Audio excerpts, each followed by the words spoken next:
Hi friends, market രാവിലെ 1 minute കൊണ്ട് തന്നെ എൻ്റെ ടാർഗറ്റ് താഴെ എത്തി. അതായത് ഇന്നലത്തെ സൈഡ് വേസ് നിന്ന ഏരിയയുടെ താഴെയാണ് ഓപ്പൺ ചെയ്തത്. നമുക്ക് ധൈര്യമായിട്ടും ട്രേഡ് എടുക്കാമായിരുന്നു താഴേക്ക്. അത് പ്ലാൻ ചെയ്താണ് വന്നത്. പക്ഷേ മാർക്കറ്റ് ഒറ്റ മിനിറ്റ് കൊണ്ട് താഴെ എത്തി. പിന്നെ നമ്മൾ ആ സോൺ രണ്ടും പിക്ക് ചെയ്തിട്ട് സപ്പോർട്ട് എടുത്തു. പക്ഷേ ഇന്നത്തെ നിങ്ങളുടെ ഓപ്പൺ ഇൻട്രസ്റ്റ് ഒക്കെ നോക്കുന്നവരെല്ലാം താഴേക്കായിരിക്കും വീണ്ടും ട്രേഡ് എടുത്തത്. പക്ഷേ ഞാൻ ചാർട്ടിൻ്റെ സ്ട്രക്ചറാണ് നോക്കുന്നത്, പ്രൈസ് ആക്ഷനും കൂടെ നോക്കണം. ബാക്കിയുള്ള കാര്യങ്ങൾ നോക്കുന്നുണ്ട്. മെയിനായിട്ട് പ്രൈസ് ആക്ഷനും ചാർട്ടിൻ്റെ സ്ട്രക്ചറുമാണ് നോക്കുന്നത്. അപ്പോൾ മാർക്കറ്റ് അവിടെ നിന്നൊരു സപ്പോർട്ട് എടുത്തു. പക്ഷേ ഞാൻ വെയിറ്റ് ചെയ്തു. അവിടെ കൂടുതൽ സെല്ലേഴ്സ് ഉണ്ടായിരുന്നു എന്നത് സത്യം തന്നെയാണ്, അല്ലേ? അപ്പോൾ അവിടെ നിന്ന് സ്ട്രഗിൾ ചെയ്ത ശേഷം ആ സ്ട്രഗിളിൻ്റെ മുകളിൽ മാത്രമാണ് ഞാൻ എൻട്രി എടുത്തത്. അത് മുകളിൽ ഗ്യാപ്പ് ഫില്ലിങ് കൺസെപ്റ്റ് ഒന്നും വെച്ചിട്ട് അവിടെ മാർക്കറ്റ് പോകും. പക്ഷേ നമ്മളവിടെ അതിന് മുമ്പേ ഒരു ഏരിയയിൽ നമ്മളവിടെ അത് ടാർഗറ്റ് കോൾ ഓപ്ഷൻ ബുക്ക് ചെയ്തു എന്നുള്ളതാണ്. ഓക്കെ, സപ്പോർട്ടഡ് ബേസിസും എല്ലാം ഉണ്ട്. നമുക്കൊരു സോണുണ്ട്, അല്ലേ? മാർക്കറ്റിൽ PCR-ഉം OI-യും എല്ലാം കാണിക്കും. പക്ഷേ ഓപ്പൺ ഇൻട്രസ്റ്റ് താഴോട്ടുണ്ടായിരുന്നിട്ടും മാർക്കറ്റ് മുകളിലോട്ടാണ് പോയത്. അപ്പം വേറെ എന്തോ കാര്യങ്ങൾ കൂടെ ഇതിനകത്തുണ്ട് എന്ന് നിങ്ങളെല്ലാവരും തന്നെ മനസ്സിലാക്കേണ്ടതുണ്ട്. അപ്പോൾ ഞാൻ പറഞ്ഞിട്ടുണ്ട്, അല്ലേ? മാർക്കറ്റ് ഇതാണ് ഞാനെടുത്ത കോൾ ഓപ്ഷൻ്റെ പ്രീമിയം ചാർട്ട്. അപ്പോൾ മാർക്കറ്റ് ഇവിടെ ഇതെത്തുന്നുണ്ട്. ഇതിൽ ഹിറ്റ് ആകുമ്പോൾ ഈ അലൈൻമെൻറ്റ്, അല്ലെ, ബാലൻസ് എല്ലാം ആകുമ്പോൾ മാർക്കറ്റ് അവിടെ ഓക്കെ ആവും, സ്റ്റഡി ആവും. ഇനി മാർക്കറ്റ് കുറച്ചുകൂടെ മുകളിലേക്ക് പോകാനുണ്ട്. പക്ഷേ ഈ ഒരു ഏരിയ, ഒരു ടാർഗറ്റ് ഹൈ ഏരിയ അവിടെ ബ്രേക്ക് ചെയ്ത് പോകും എന്ന് എനിക്ക് തോന്നുന്നില്ല. അപ്പോൾ ഇവിടെ ഇപ്പോൾ മാർക്കറ്റ് ഇപ്പോൾ അത് ബ്രേക്ക് ചെയ്യാൻ പോവുകയാണ്. കറക്റ്റായിട്ട് ചെറിയൊരു റീടെസ്റ്റ് അവിടെ എടുത്തിട്ട് മാർക്കറ്റ് അത് ഹൈയിലേക്ക് പോവുകയാണ്. എന്നുവെച്ചാൽ മാർക്കറ്റ് ഇവിടെ തിരിയാൻ കുറച്ച് സമയം എടുത്തു. ഓപ്പൺ ഇൻട്രസ്റ്റ് താഴേക്കൊക്കെ ആയിരുന്നു, നല്ല റെസിസ്റ്റൻസ് ആയിരുന്നു. പക്ഷേ മാർക്കറ്റ് തിരിഞ്ഞൊന്ന് ഓക്കെ ആയപ്പോൾ എല്ലാവരും തന്നെ മുകളിലേക്ക് എടുത്തു തുടങ്ങി. അപ്പോൾ ഓപ്പൺ ഇൻട്രസ്റ്റ് ചേഞ്ചായി. അപ്പോൾ ഇനി അത് മാർക്കറ്റിൽ എല്ലാവരും മുകളിൽ അതുവരെ എത്തും. ഇറങ്ങിയ മാർക്കറ്റിന് ചെറിയൊരു ഗ്യാപ്പുണ്ട്, ഗ്യാപ്പ് ഫില്ലിംഗ് ഉണ്ട്, FBG ഉണ്ട്, മാർക്കറ്റ് പ്രൊഫൈൽ അനുസരിച്ച് അവിടെ ഗ്യാപ്പുണ്ട്, അങ്ങനെ എന്തൊക്കെ പറഞ്ഞെത്തും. ഇവിടെ പ്രൈസ് ഇവിടെ കറക്റ്റ് എത്തി. ഇനി കുറച്ചുകൂടെ ജസ്റ്റ് ഒന്ന് കയറി അവിടെ അലൈൻമെൻറ്റ് ചെയ്യാനേ, ഒരു ബാലൻസ് ചെയ്യാനേ, അല്ലെ, കണക്ട് ചെയ്യാനാണ് മാർക്കറ്റിലവിടെ പ്രൈസ് ഉള്ളത്. ഓക്കെ, അപ്പോൾ ഇവിടെ ഇവിടുന്ന് ഇപ്പോൾ നിഫ്റ്റി 50യുടെ ഇൻഡെക്സ് ചാർട്ട് അവിടെ എത്താൻ പോവുകയാണ്. അപ്പോൾ അവിടെ നിന്ന് എത്തിയിട്ട് എന്താണെന്ന് നമുക്ക് നോക്കാം. ഇതെവിടെ എത്തിയിട്ട് കുറച്ചുകൂടെ ഞാൻ താഴെ വരാനാണ് സാധ്യത. എന്തായാലും വെയിറ്റ് ആൻഡ് സീ എന്നാണ് എനിക്ക് പറയാനുള്ളത്. ഓക്കെ, അപ്പോൾ മാർക്കറ്റിൻ്റെ ഓപ്പൺ ഇൻട്രസ്റ്റ് നോക്കി ട്രേഡ് എടുക്കുന്നവർക്ക് ഇന്നത്തെ ഒരു ട്രേഡ് ലോസ് ആയിരിക്കും. കാരണം വെച്ചാൽ താഴേക്ക് വന്നിട്ട് വീണ്ടും നല്ല ഓപ്പൺ ഇൻട്രസ്റ്റ് റെസിസ്റ്റൻസ് ആയിട്ടുണ്ടായിരുന്നത് അതിനെ ബ്രേക്ക് ചെയ്തിട്ടാണ് മുകളിലോട്ടുന്നത്. അപ്പോൾ അവർ മിക്കവരുടെ SL ഹിറ്റ് ഇട്ടിട്ടുണ്ടാവും.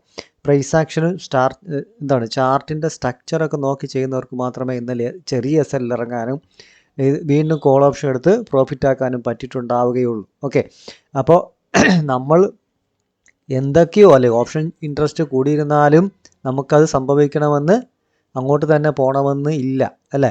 മാർക്കറ്റ് ഡൗൺ ട്രെൻഡിലാണ്. ഓപ്പൺ ഇൻട്രസ്റ്റും ഡൗൺ ആണെങ്കിൽ മാത്രമേ മാർക്കറ്റ് അങ്ങനെ താഴോട്ട് പോകുകയുള്ളൂ. സ്ട്രക്ചർ സപ്പോർട്ട് എടുക്കേണ്ട, അല്ലേ? Smart money concept, SMC concept, ITC concept എല്ലാം തന്നെ ഇവിടെ നിന്നൊരു ഓർഡർ വിൽക്കുന്നോ, സ്മാർട്ട് മണി കൺസെപ്റ്റ് എന്നോ അല്ലെങ്കിൽ ഓർഡർ ബ്ലോക്ക് എന്നോ എന്ത് വേണോ പറഞ്ഞാലും, ഏത് സ്ട്രാറ്റജി പറഞ്ഞാലും, സപ്പോർട്ടും ഡിമാൻഡ് സോൺ എന്ന് പറഞ്ഞാലും എല്ലാം ശരി തന്നെയാണ്. മാർക്കറ്റ് സ്ട്രക്ചറാണ് പ്രൈസ് ആക്ഷനും കൂടെ പക്കാൻ നോക്കുക. ഇവിടെ നിന്ന് ഇനി ഇത് ബ്രേക്ക് ചെയ്ത് പോകുമെന്ന് എനിക്ക് തോന്നുന്നില്ല പ്രൈസ്, കേട്ടോ. പക്ഷേ നമ്മുടെ ഇൻഡെക്സ് ചിലപ്പം ബ്രേക്ക് ചെയ്ത് പോയേക്കാം. പ്രൈസ് പോയാലും കുറച്ചുകൂടെ പോകാൻ സാധ്യതയുള്ളൂ എന്നാണ് എനിക്ക് എൻ്റെ അനുമാനത്തിൽ, എൻ്റെ ഒരു അനലൈസിൽ കാണുന്നത്. അപ്പോൾ ഇനി എന്താണ് എന്നുള്ളതാണ് നോക്കേണ്ടത്. അപ്പോൾ നമ്മളെ കാര്യം കഴിഞ്ഞ് നമ്മളിവിടെ നേരത്തെ ഇറങ്ങി, അല്ലേ? പ്രൈസ് അവിടെ എത്താറായപ്പോൾ നമ്മളിവിടെ ഇറങ്ങി. അതിന് ശേഷം പ്രൈസ് ഇവിടെ ബ്രേക്ക് ചെയ്ത്, ഇൻഡെക്സിൽ ബ്രേക്ക് ചെയ്ത് അവിടെ പോയത്. അപ്പോൾ ഇനി നമുക്കൊരു അവിടെ നിന്ന് ബ്രേക്ക് ചെയ്ത് ഹൈ ബ്രേക്ക് ചെയ്യാൻ പോകാനുള്ള ഓപ്പൺ ഇൻട്രസ്റ്റ് ഒക്കെ കാണിക്കുന്നുണ്ട്, അല്ലേ? ബാങ്ക് നിഫ്റ്റി 56,000 വരെയും നിഫ്റ്റി 24,800 വരെയും പോകാനുള്ള 25,000 വരെ പോകാനുള്ള ഓപ്പൺ ഇൻട്രസ്റ്റ് ഒക്കെ അവിടെ കാണിക്കുന്നുണ്ട്. പക്ഷേ എന്നാലും 24,800 എൻ്റെ തൊട്ടടുത്താണ്, അതുവരെ പോകാം. പക്ഷേ പ്രീമിയം അത്ര അങ്ങനെ പോകണമെന്നില്ല. പ്രീമിയം അത്ര നല്ലൊരു മൂവ്മെൻ്റ് അല്ല നൽകിക്കൊണ്ടിരുന്നത്. താഴെ ഡൗൺ നിന്ന സമയത്തൊക്കെ അങ്ങനെയല്ല പോയിക്കൊണ്ടിരുന്നത്. അതുകൊണ്ടാണ് ഞാനും ട്രേഡ് എടുക്കാൻ ലേറ്റായതും മടിച്ച് നിന്നതും. അപ്പോൾ ഇങ്ങനെ അഥവാ പോയി കഴിഞ്ഞാൽ ഇതുവരെ പോകാൻ സാധ്യതയുള്ളൂ. ഇനി പോയിട്ട് മാർക്കറ്റ് തിരിച്ചും താഴേക്ക് ഇറങ്ങാനുള്ള പോസിബിലിറ്റീസാണ്, ഇങ്ങനെ താഴേക്ക് ഇങ്ങനെ വരാനുള്ള പോസിബിലിറ്റീസാണുള്ളത്. ഇങ്ങനെ അറ്റം വരണമെന്നില്ല, എന്നാലും മാർക്കറ്റ് കുറച്ച് തിരിച്ച് കുറച്ചെങ്കിലും കുറച്ച് താഴേക്ക് വരണം എന്നുള്ളതാണ്.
മാർക്കറ്റ് തന്നെ ഇതുവരെ ഒരു വരാനുള്ള സാധ്യത കാണുന്നുണ്ട്.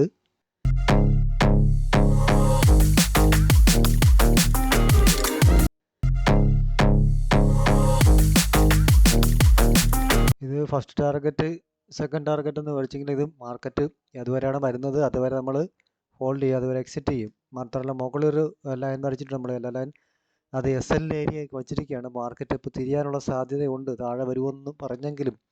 പക്ഷെ വരാനുള്ള സാധ്യത ഉള്ളത് കൊണ്ട് നമ്മൾ ട്രയൽ SL ആയിട്ട് താഴെ ഇറക്കി വെച്ചിട്ടുണ്ട്. ഓക്കെ, നോക്കാം.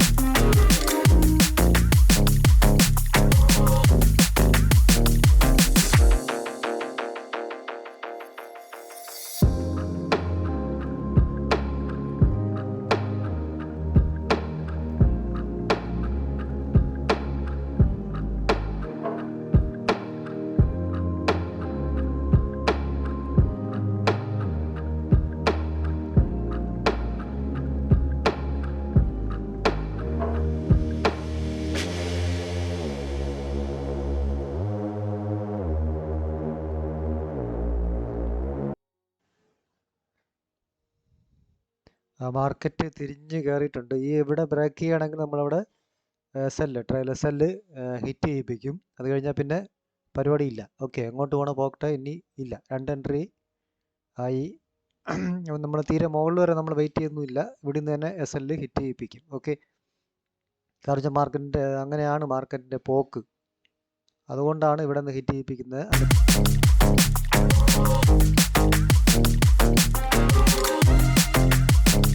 നമ്മൾ മാർക്കറ്റിൽ നിന്ന് കയറുമ്പോൾ ആരെങ്കിലുമൊക്കെ പറയുന്നത് കേട്ടിട്ട് വാങ്ങരുത് എന്നാണ് NSE പറയുന്നത്. ഓക്കെ, സ്വന്തമായി അനലൈസ് ചെയ്ത് അവിടെ നിന്ന് പഠിച്ചാലും സ്വന്തമായി ബ്രോക്കറോ കൂടെ ഇരിക്കുന്ന ആളോ ഒന്നും പറയാതെ തന്നെ എടുക്കരുത്. അല്ലെങ്കിൽ ഇതുപോലെ ഇരിക്കും അല്ലേ, എന്തുവാടെ ഇതെന്ന് ചോദിക്കേണ്ട അവസ്ഥ വരും. ഓക്കെ, തിന്നാനും വയ്യ, പൈസ കൊടുത്തിട്ട് കളയാനും വയ്യാത്ത അവസ്ഥ വരും. അതുകൊണ്ട് നിങ്ങൾ നോക്കിയും പാത്തൊക്കെ വേണം ആരെങ്കിലും കോൾ എടുക്കുന്നെങ്കിൽ ചെയ്യാൻ. ഓക്കെ.